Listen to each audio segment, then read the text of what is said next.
Hay un pensamiento en la palabra de Dios en el libro de Apocalipsis, Apocalipsis capítulo 1, versículo 10.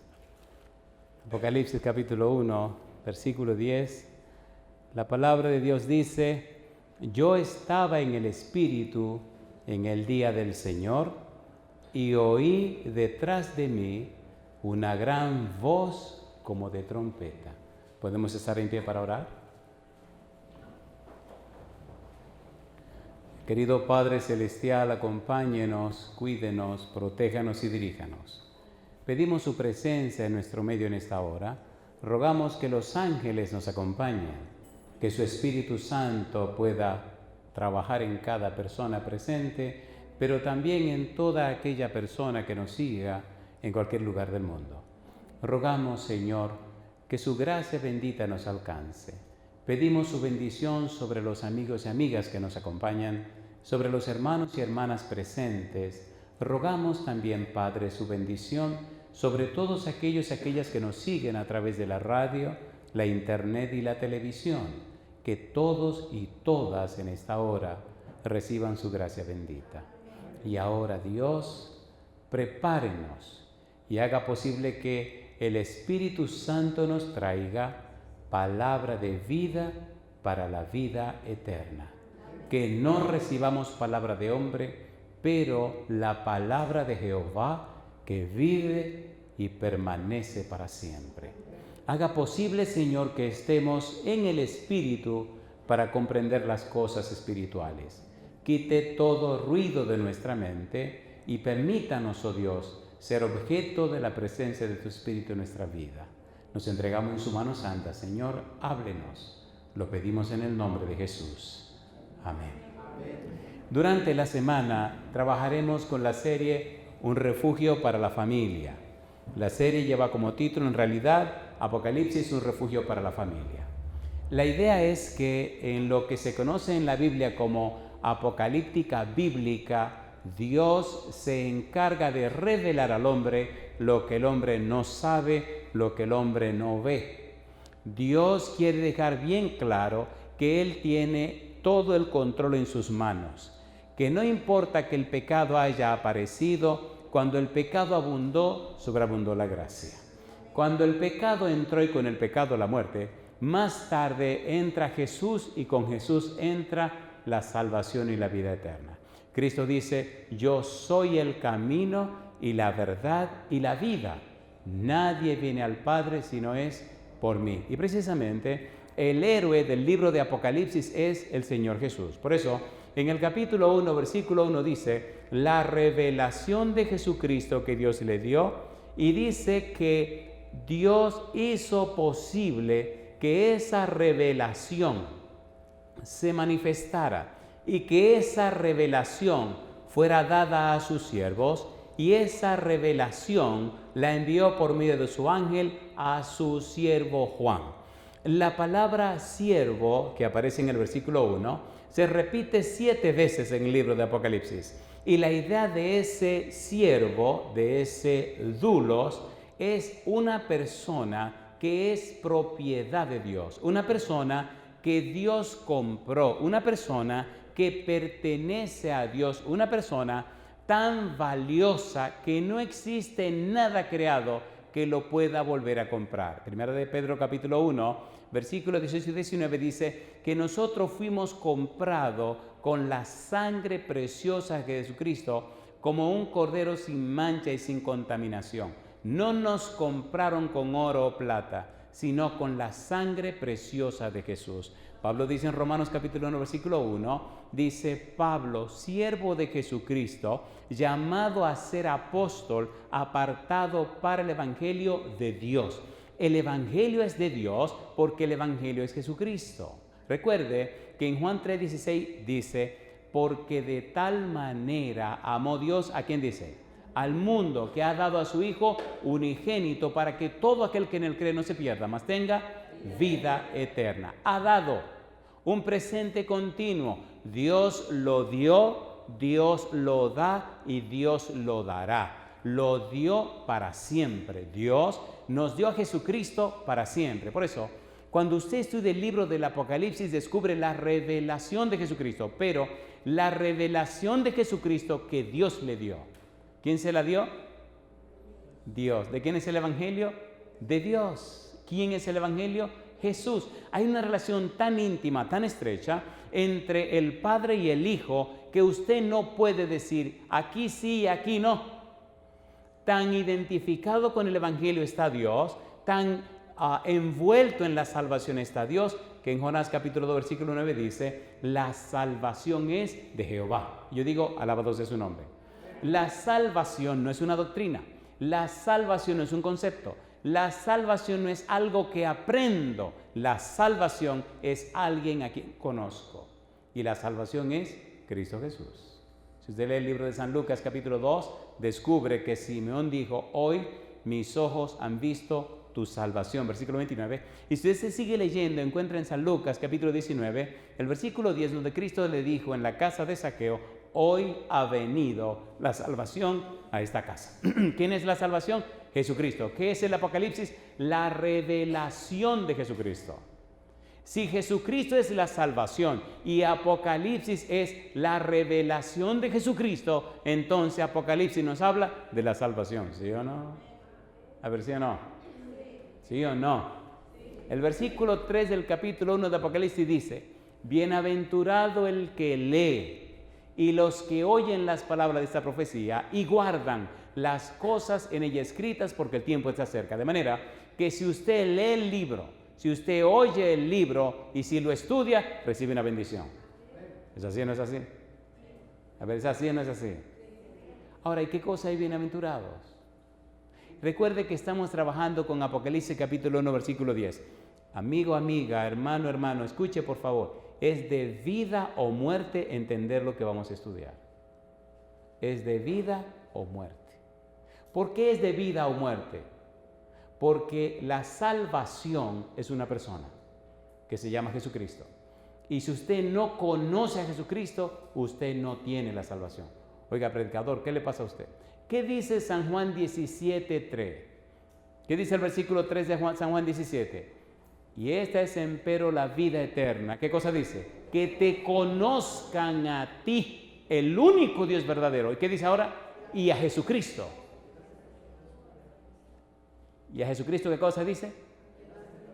¿Vino Cristo a la tierra? ¿Vino la salvación a la tierra? Necesitamos conocer la salvación. Y de eso se trata esta semana. Necesitamos conocer a Jesús para conocer a Dios. Porque si usted conoce a Jesús, entonces conoce a Dios. ¿Qué dice Juan 14:7? Felipe le dijo, Señor, muéstranos al Padre y nos basta. ¿Qué le contestó Jesús? Felipe, ¿cómo me dices tú, muéstranos al Padre? El que me ha visto a mí, ¿qué cosa? Ha visto al Padre. Mi pregunta entonces, ¿estaremos aprovechando el tiempo o estamos perdiendo el tiempo? ¿Aprovechando o perdiendo? Si usted conoce a Jesús, usted conoce la salvación. Si usted no conoce a Jesús, aunque sea religioso, perdone, usted está perdido, compadre. Y no me venga con el cuento que usted es muy buen religioso. ¿Judas era un apóstol o no era un apóstol? A ver, ¿sí o no? ¿Predicó con Cristo?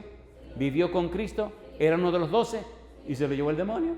Entonces, ¿conoció Judas a Jesús? Una trampa, una trampa. A ver, vuelve con la pregunta. Piense en su respuesta, tenga cuidado. ¿Conoció Judas a Jesús? Una trampa, piense en su respuesta. Mejor vamos a decir sí y no. ¿Le parece bien? Sí y no. Elí, el joven rico, ¿conoció a Jesús? Sí y no. Judas, ¿conoció a Jesús? Sí y no. ¿Recuerdan ustedes aquella mujer que tenía 12 años de un flujo de sangre? ¿Se acuerdan o no se acuerdan? ¿Qué dijo esa mujer? Si le toco el manto me sano. Mi pregunta, ¿lo tocó o no lo tocó? ¿Se sanó o no se sanó? ¿Conoció la mujer a Jesús? Ahí está el punto. Mucha gente, dijo Pedro, te toca de un lado y te toca del otro, pero no lo tocaron con fe. Judas no creyó en Jesús como el Mesías, como el enviado de Dios, como Emmanuel, Dios con nosotros. Judas miró a Jesús como una oportunidad para hacerse rico. ¿Y qué le pasó a Judas? Vendió a Jesús. ¿Conoció Judas a Jesús? Sí, lo conoció socialmente. Lo conoció porque caminó con él. lo conoció de una manera vivencial, de una manera superficial, pero no lo conoció como su único y suficiente Salvador. Las iglesias en el mundo entero están llenas de personas que conocieron a Cristo en una doctrina, pero no conocen a Jesús.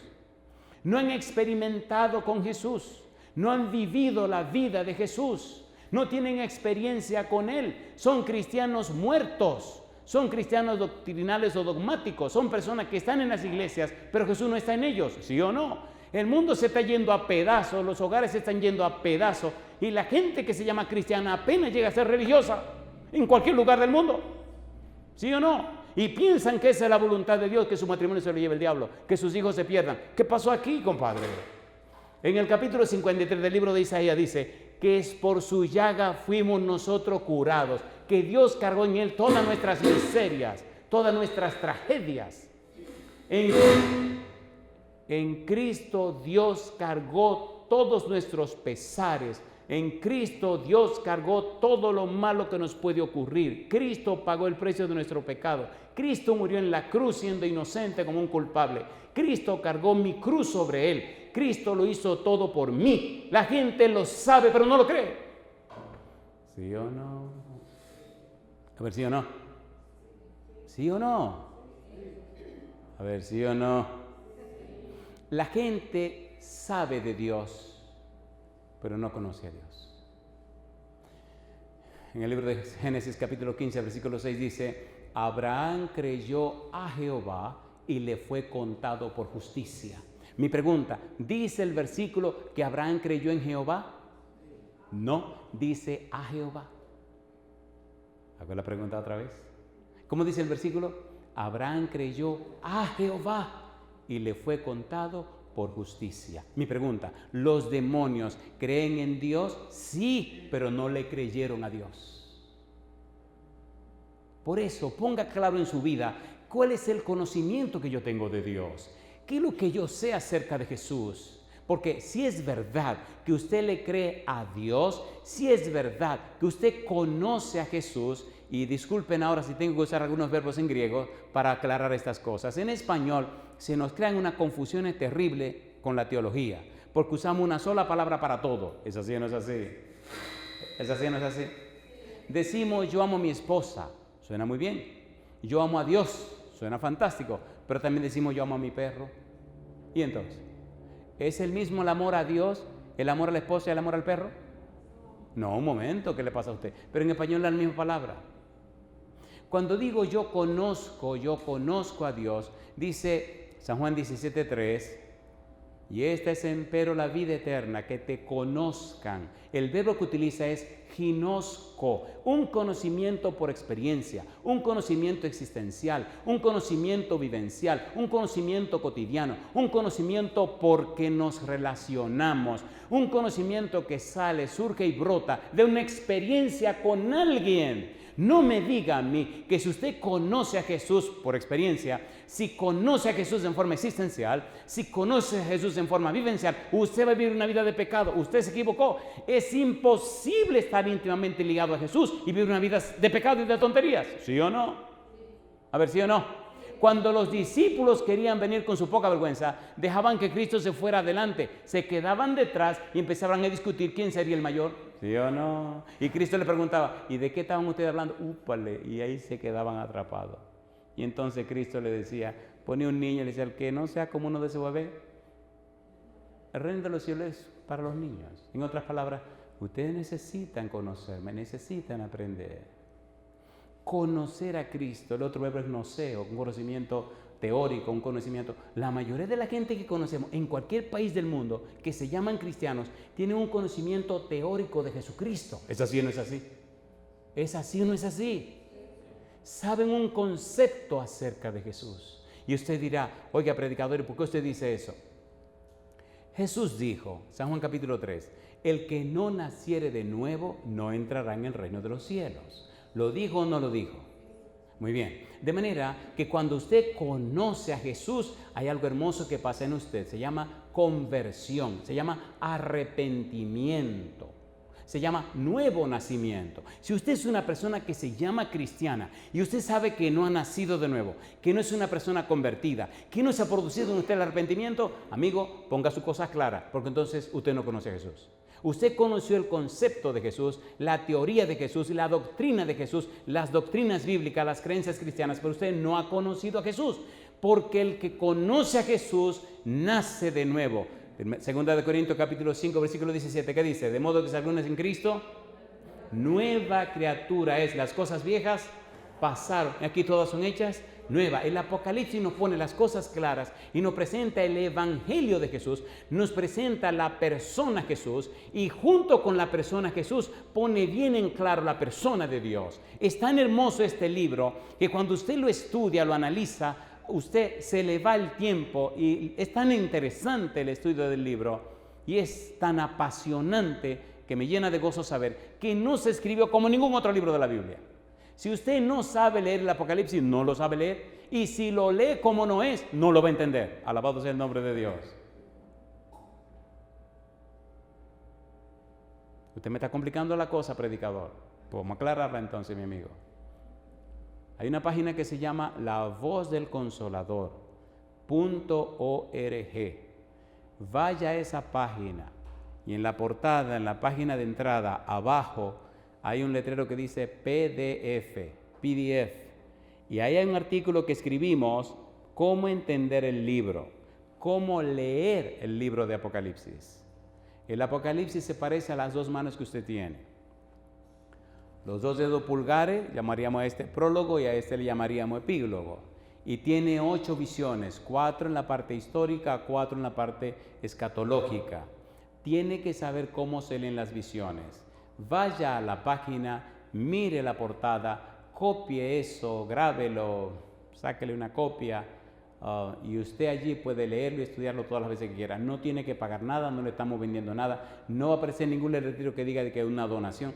Es para dárselo a usted. Por favor, entre a la página, baje ese documento, aprenda a leer el libro y usted notará qué cosa hermosa es el libro del Apocalipsis. Es bueno que sepa que el Apocalipsis es el 5º libro que escribió Juan.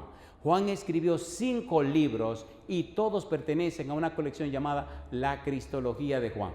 Juan escribió el Evangelio según San Juan, primera y segunda de Juan y tercera de Juan, y el Apocalipsis. Escribió 5 libros y todos hablan de Jesucristo. El Apocalipsis nos presenta al Padre y nos presenta al Hijo y al Espíritu Santo. Si usted lee el capítulo 1, versículo 4 hasta el versículo 6, descubre que dice: Juan, a las 7 iglesias que están en Asia, gracia y paz del que era y del que es y del que ha de venir, y de los 7 espíritus que están delante de su trono, y de Jesucristo, el testigo fiel y verdadero, el primogénito de los muertos, etcétera, etcétera, etcétera. En la introducción nos dan un saludo de gracia y paz y nos dicen que el saludo viene de parte del Padre, de parte del Hijo y de parte del Espíritu Santo. Nosotros tenemos que trabajar hoy con un tema titulado Jehová y mi Señor. ¿Cuál es el título? Jehová y mi Señor. Esta es la presentación número 16 o la conferencia número 16 de esta colección del Apocalipsis. La presentación número 15 nos habla de Jesús como el Señor. La 14, Jesús como el Señor. Y esta 16 nos hablará de Jesús como el Señor. Les ruego, por favor, que pongan mucha atención y cuidado a lo que vamos a estudiar en esta semana. Si usted no identifica a Jesús como su Señor, si usted no acepta el señorío de Jesús, si usted no pertenece al señorío de Jesús, al reino de Jesús, a usted lamentablemente no le veré en el reino de los cielos. Como decíamos hace un momento, si es verdad que usted conoce a Jesús, si es cierto que Jesús es su Señor, entonces, 2 de Corintios capítulo 5, versículo 17. De modo que si alguno está en Cristo, ¿qué cosa? Nueva criatura es, las cosas viejas, y aquí todas son hechas. Hay mucha gente en el mundo, en la tierra, en cualquier lugar de la tierra, en cualquier iglesia que se llama cristiana, pero apenas llega a la experiencia de una persona religiosa. Una persona religiosa conoce de la doctrina, sabe de la doctrina, aceptó la doctrina y es creyente de las doctrinas. Inclusive aceptó a Jesús, pero lamentablemente una persona religiosa no es una persona cristiana. Una persona cristiana conoce y ama a Cristo. Una persona cristiana es una persona convertida. Una persona cristiana nació de nuevo. Una persona cristiana es convertida. Una persona cristiana es una persona arrepentida. Ahí comienza lo interesante en la vida suya, mi amigo. En la vida suya también y en la vida suya. Asegúrese que usted es una persona convertida. Asegúrese, porque cuando Cristo venga, esa es la pieza clave. Y Él dijo, el que no ha nacido de nuevo no entrará en el reino de los cielos. Es un asunto serio. Por eso, en esta semana necesitamos entender el señorío de Cristo. ¿Cómo puedo pertenecer al reino de Cristo? ¿Cómo puedo ser parte de la iglesia de Cristo? ¿Cómo puedo ser parte del cuerpo de Cristo? ¿Cómo puedo someter mi vida a la voluntad de Cristo para que Él produzca en mí ese cambio, esa transformación? Lo primero que necesitamos es convencer y convertir nuestro cerebro a la idea clara, al principio establecido en la palabra de Dios de la salvación en Cristo. Esto es muy importante.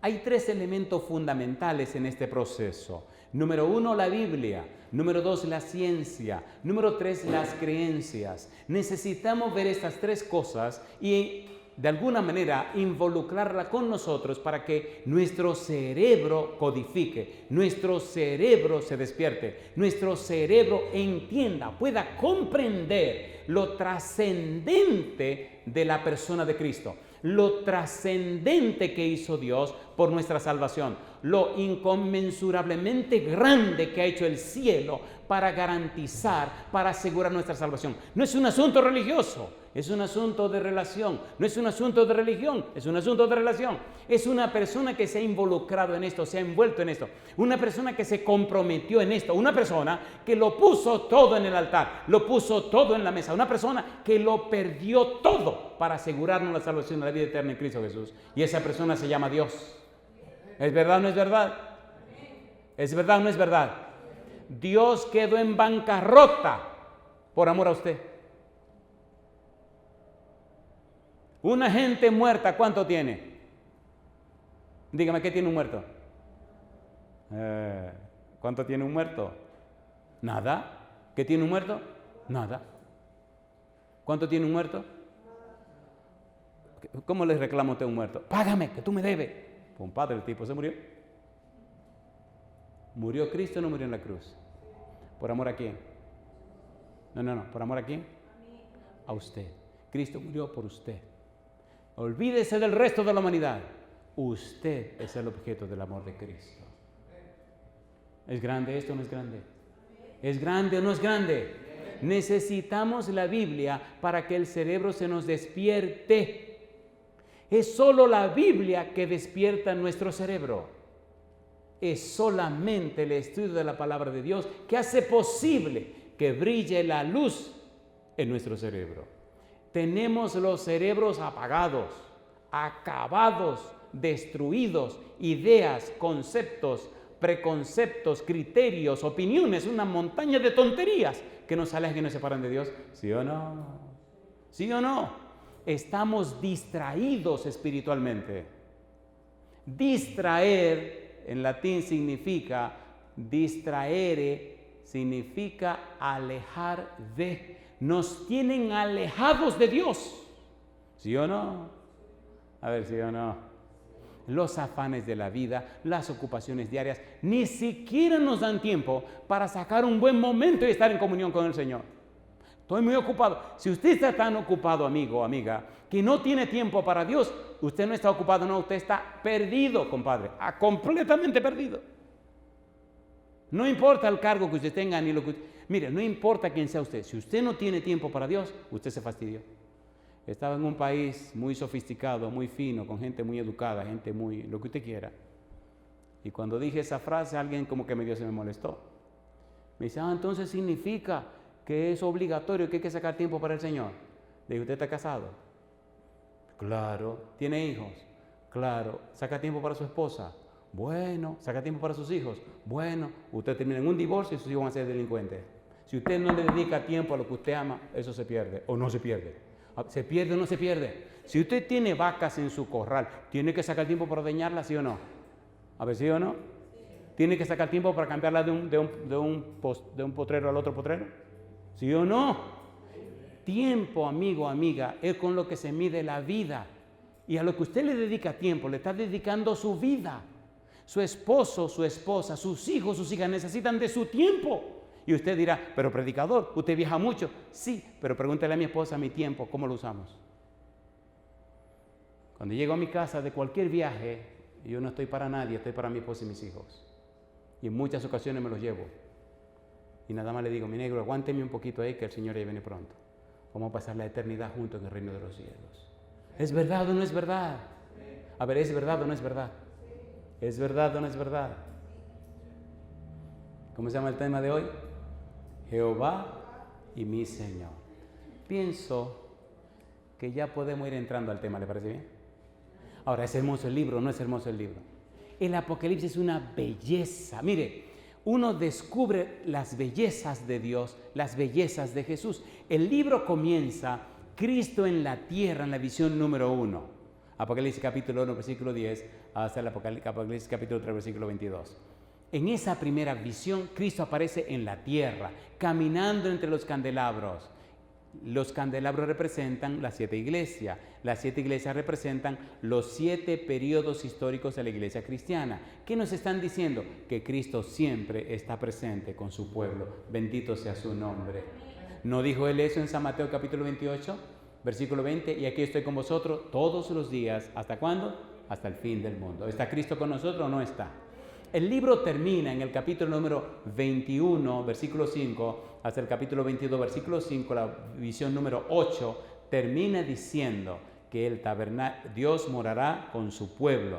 La Nueva Jerusalén desciende a la tierra y entonces Dios morará con su pueblo en su tabernáculo. Comienza con Jesús, termina con el Padre Celestial en la tierra. Y las visiones 2 hasta la visión número 7 son escenas en el cielo, donde muestran el trono de Dios. ¿Qué significa eso? No importa cómo usted vea la tierra, no importa lo que pase en la tierra, no tenga miedo. El Señor Todopoderoso tiene el control. Y desde el trono celestial, Dios está controlando y dirigiéndolo todo. Usted no tiene nada que temer. ¿Es hermoso o no es hermoso? A ver, ¿es hermoso o no es hermoso? ¿Es hermoso o no es hermoso? Problemas y dificultades que vengan, aférrese a Jesús. Aférrese a la roca de eterna salvación y nada ni nadie lo podrá destruir. Hasta la muerte fue vencida por Cristo aquella mañana cuando se levantó de la tumba. ¿Es verdad o no es verdad? Bien, si quieren dejemos esto hasta aquí, seguimos mañana para que ustedes regresen temprano a sus casas y entonces empezamos con el tema Jehová y mi Señor. ¿Le parece bien? ¿Estamos de acuerdo? ¿Nos vamos? Salido, así salido. Entonces, vámonos. Vamos a leer por lo menos un par de citas antes de retirarnos. La palabra Señor que aparece en el libro de Apocalipsis, Apocalipsis capítulo 1, versículo 10 dice: yo estaba en el Espíritu en el día del Señor y oí detrás de mí una gran voz como de trompeta. Esa palabra Señor es una palabra muy interesante. La raíz de esa palabra, vamos a decir así, es la palabra en griego kurios. ¿Cuál es la palabra? Kurios. Y todas las veces que aparece Señor, ahí en el Apocalipsis es la palabra kurios.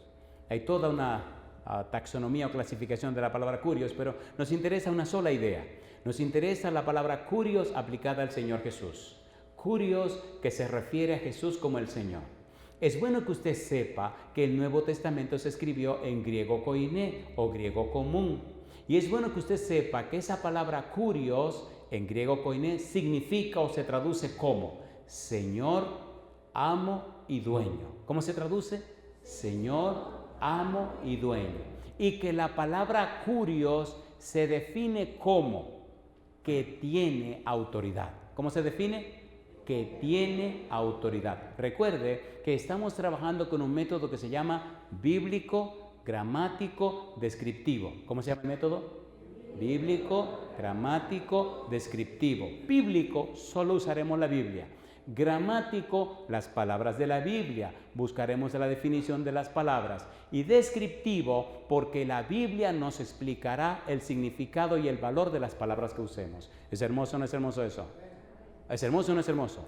No nos interesa lo que los hombres dicen de Dios. De hecho, ni nos interesa. Pero sí nos interesa lo que Dios le dice al hombre. ¿Es hermoso o no es hermoso? Porque Dios dice, mi palabra no volverá a mí vacía, sino que hará todo aquello para lo cual yo la envié. ¿Habla Dios o no habla Dios? A ver, ¿sí o no? Si Dios se compromete, ¿sí o no? A ver, ¿sí o no? Si Dios se compromete que su palabra no volverá vacía, sino que su palabra hará lo que Él dice y usted predica su palabra, presenta su palabra, la palabra de Dios. ¿Tiene usted de qué preocuparse? No, Él ya lo prometió y Dios lo cumple. He visto en cualquier país del mundo cómo el Espíritu de Dios ha tocado la vida y el corazón de personas que jamás nadie se imaginó que podía hacer una cosa igual. Porque no me gusta predicar la palabra de los hombres, pero la palabra de Dios. Personas que han sido, ¿cómo le digo esto? Personas que han sido alcanzadas por el poder de la palabra del Señor, que han sido transformadas por el poder del Espíritu, y ellos mismos con sus conocimientos profundos han quedado atrapados en su conocimiento profundo. Conocimiento tan profundo que a veces tiene un conocimiento más profundo que lo que el mismo predicador. Le tengo que ser bien honestos. Cuando presento la palabra hay personas que son tan profundamente sabios que entienden más profundamente el concepto que la Biblia presenta, que es lo que yo le quise decir. Cosa linda, mamá, y terminan entregándose al Señor. ¿Es hermoso el Señor o no es hermoso? ¿Es hermoso o no es hermoso? Si Dios promete, mi palabra no volverá a mí vacía, sino que hará todo aquello para lo cual yo la envié. Y yo le doy a usted la palabra de Dios, yo no me tengo que preocupar. Preocúpese usted que la palabra va a partir por la mitad. ¿O no? ¿O no? Una doctora vino a una campaña por simple curiosidad. Vino la primera noche y la Biblia la agarró y la partió en pedazos. Vino la siguiente noche. Y vino la siguiente noche. Y vino la siguiente noche. Y vino la siguiente noche. Y ya cuando estaba terminando la semana nos pusimos curiosos, pero por favor, esta dijo que venía una sola noche. Y entonces, no sé ustedes, pero a veces soy un poco curioso, le pregunté qué estaba pasando. Y ella me dijo, con los ojos húmedos, nunca en mi vida había conocido a Jesucristo como usted lo está presentando. Pero la Biblia es clara, pastor. La Biblia dice la cosa clara. Jamás imaginé que a Dios le importara tanto mi vida. Jamás imaginé que yo fuera de tanto valor para Dios. Y si Dios me ha valorado tanto, si ha hecho tanto por mí, si lo dio todo por mí, ¿por qué tengo yo que resistirme a Dios? Alabado sea su nombre. Y la mujer le entregó su corazón a Jesús. Y hubo que preparar a esa mujer. Porque ella no me decía que me bauticen. No, pero que espérese un momento, no, que me bauticen. Espérese, porque tenemos que repasar. Ya yo repasé toda la doctrina, que me bauticen. No, pues yo tengo que ir a su casa. Fui, me senté con ella y repasamos las 28 doctrinas. Y entonces me dice, ¿y qué es lo que me falta ahora? Digo, qué barbaridad. La señora hablaba 4 idiomas. Era decano de una facultad de medicina de una universidad. O sea, no estamos hablando de cualquier gente que andaba por ahí que no tenía que hacer. Y ella decía, no, ya yo aprendí. Yo no sabía estas cosas. Yo tengo un principio en mi vida, decía ella, que yo soy compromisaria con lo que aprendo. Y más cuando se trata de Jehová, ya yo sé, como digo que yo no sé. ¿Es hermosa la palabra de Dios o no es hermosa? A ver, ¿sí o no? ¿Cuál es el título de hoy? Jehová y mi Señor. ¿Qué significa la palabra curios? Significa Señor, significa amo, significa dueño.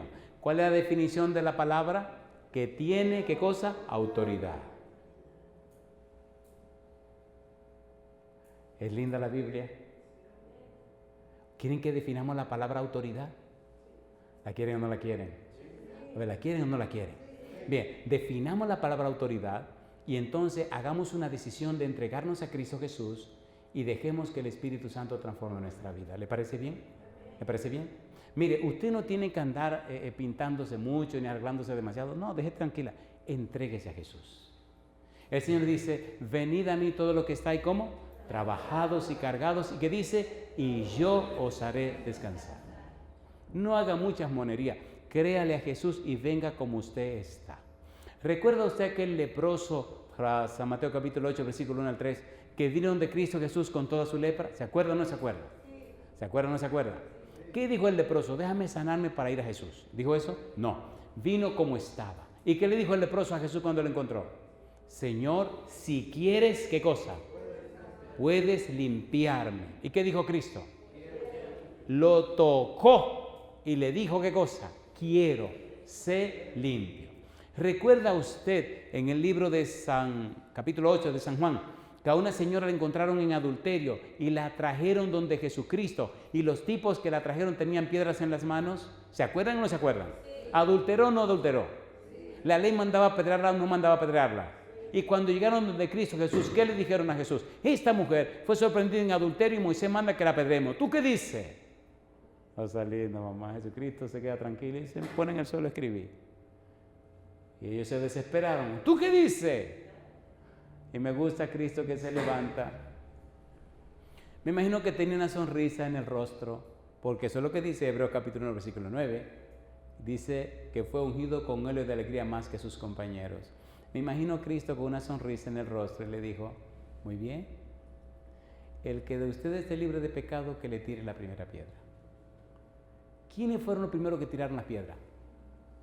Dice la Biblia, los más viejos, pero las dejaron caer al suelo. Qué cosa linda, dice el versículo, que empezaron a soltar las piedras primero los más viejos y después los más jóvenes. ¿Dónde se quedaron las piedras? Ahí delante de Jesús y de la mujer. ¿La mujer era pecadora o no era pecadora? A ver, ¿sí o no? ¿Y cuál de los que estaban ahí estaba libre de pecado? Espérense, Jesucristo, ¿qué le pasó? Espérense, tenga que dar su teología, ¿Estaba Jesús ahí o no estaba Jesús ahí? ¿Quién era el único que podía empezar a tirar piedra? ¿Y cuánta pedrada le dio? 2.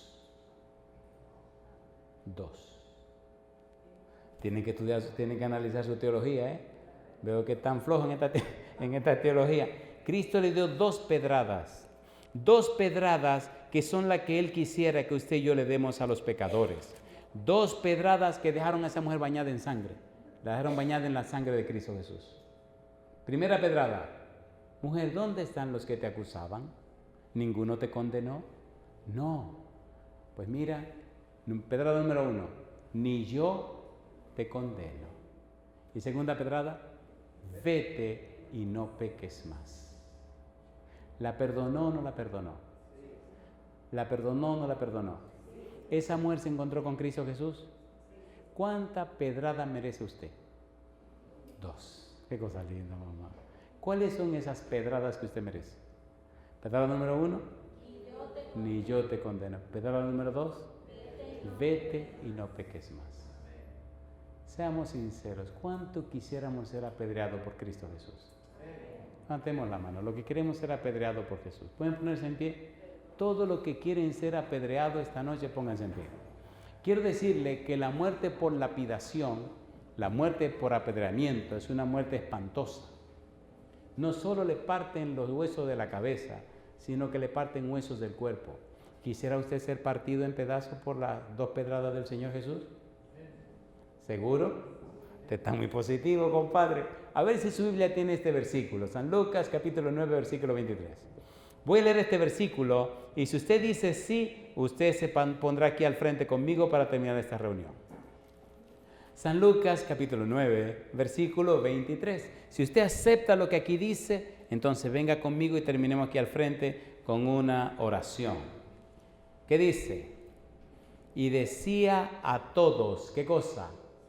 Si alguno quiere venir en pos de mí, número 1, niéguese a sí mismo. Número 2, tome su cruz cada día. Y número 3, ¿qué cosa? Y sígame. ¿Cuál es la primera pedrada de aquí? Niéguese a sí mismo. ¿Y la segunda? ¿Cuándo? Cada día. Y número 3, y sígame, escuche por favor. ¿Qué significa niéguese a sí mismo? Negarse a uno mismo significa, ponga cuidado, rehúsa asociarte con lo malo que tienes en ti mismo. Niégate, aléjate de lo malo que tú sabes que tienes. Rehúsa, rechaza, condena, apártate de lo malo que tú sabes que tienes. Número 1. Número 2. Entonces,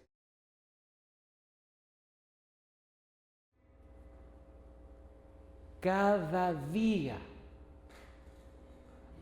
tomar la cruz significa que usted se extenderá boca arriba encima de ese madero y extenderá sus brazos para que le claven los clavos, tanto en las muñecas como en los pies. Y le voy a decir, eso no es fácil. ¿Es fácil eso? Entonces ya no proteste, ya no se queje tanto, no se defienda tanto. Estése tranquilo. No, que me duele, pero tiene que dolerte. No, espérate. Tranquilo, mi negro, tienes a que te rompan la muñeca. Cuando esos clavos entran para clavarse en la madera, te van a romper la muñeca. Te van a romper todos esos nervios que pasan por la muñeca. Eso es un dolor insoportable. Y cuando te claven los pies, ay, mamacita linda, ¿es hermoso ser crucificado?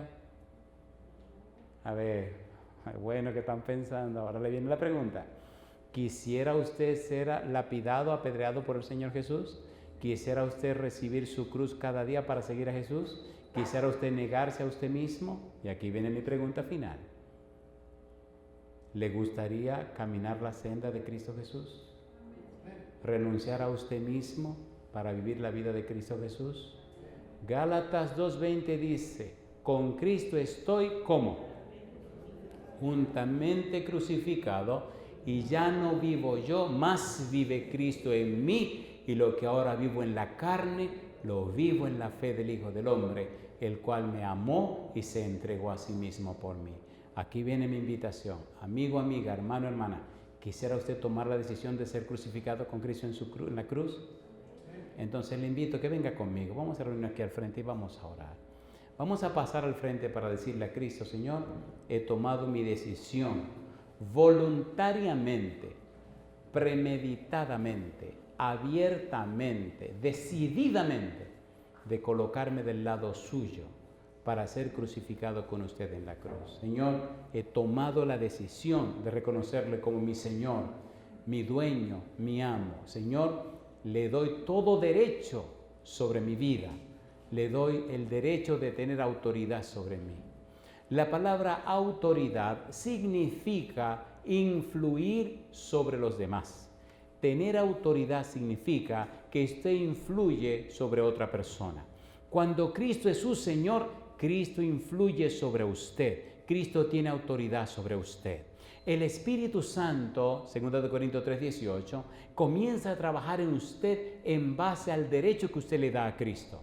Y entonces el Espíritu empieza a transformar la vida suya, a producir una metamorfosis. Es una transformación, es un cambio. Le comienza a cambiar física, mental, social, emocional y espiritualmente. Hace un cambio tan profundo, un cambio tan increíble que hasta el demonio se sorprende al ver cómo el Espíritu Santo le cambia a usted a la imagen y semejanza de Cristo Jesús. ¿Acepta usted ese cambio? Si usted dice sí, levante la mano conmigo y terminemos con esta oración. Querido Dios, levantamos la mano, no haciendo ninguna promesa. No le garantizamos nada, Señor. Levantamos la mano para decirle, Padre Celestial, le damos todo el derecho espiritual sobre nuestra vida. Le damos todo el derecho para que el Espíritu Santo venga a nosotros y con la espada, que es la palabra bendita, corte toda cosa mala de nuestra vida. Le damos el derecho para que cambie nuestra mente. Le damos el derecho para que nos lave con la sangre preciosa de Jesús. Le damos el derecho para que nos haga crecer espiritualmente. Le damos el derecho para que haga un cambio profundo en nuestra vida, Señor. Querido Dios, nos entregamos a usted. Como el leproso venimos ante usted lleno de pecado y le rogamos, Señor, si quieres, puedes limpiarme. Límpienos, Dios. Cámbienos, Señor. Haga el milagro de la regeneración en nuestra vida.